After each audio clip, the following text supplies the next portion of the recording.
Hello नमस्कार friends, आपका स्वागत है vision success Lalitpur YouTube channel पर।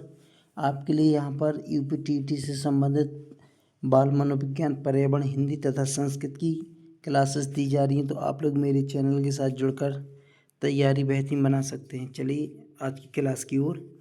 प्रदूषण एवं रोग। आज का टॉपिक है प्रदूषण एवं मुख्य रोग।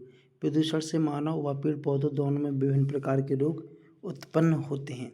प्रदूषण से मानव व पेड़ पौधे दोनों में विभिन्न प्रकार के रोग उत्पन्न होते हैं। लेड सीसा का उपयोग स्वचालित वाहनों में उपयोग किया जाता है। लेड के कारण केंद्रीय तंत्र का तंत्र प्रभावित होता है।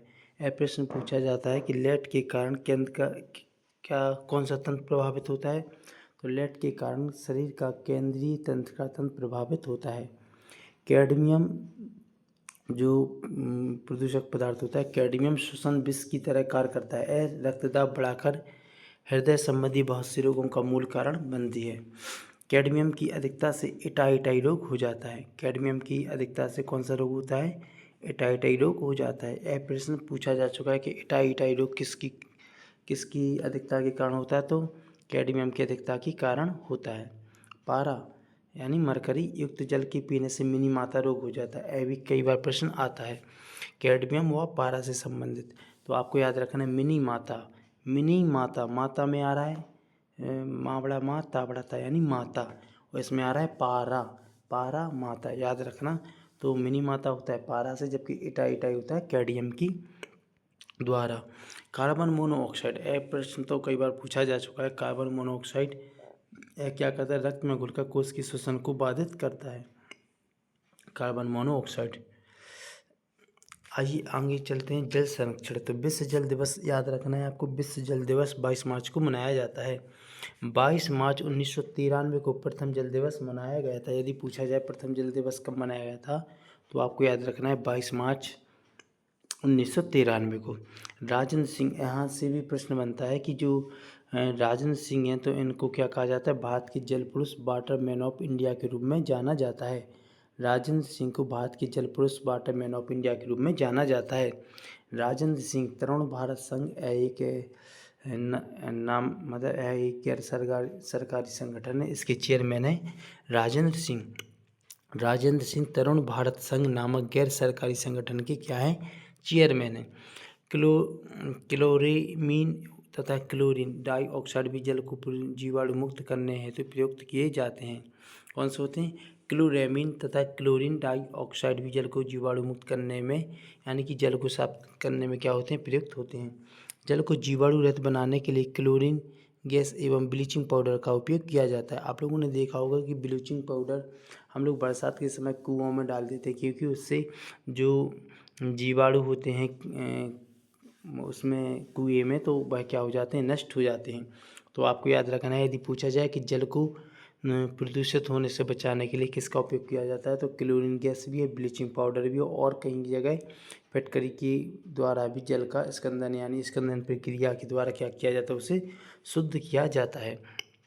सांख्या प्रदूषण क्या कहलाता है? सांख्या प्रदूषण कहलाता है आर्सेनिक।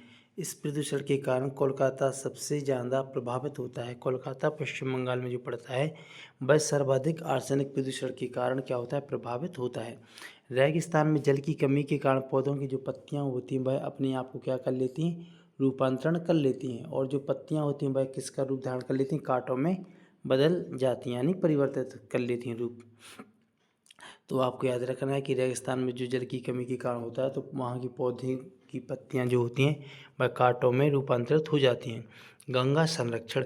तो गंगा भारत की सबसे महत्वपूर्ण नदी है। आप सभी को पता है कि गंगा भारत की सबसे महत्वपूर्ण नदी है, जिसके उपाय के लिए प्रमुख कार्य भी किए गए, जैसे गंगा कार्य योजना प्रधानमंत्री राजीव गांधी की अध्यक्षता में सन 1985 में किया गया था।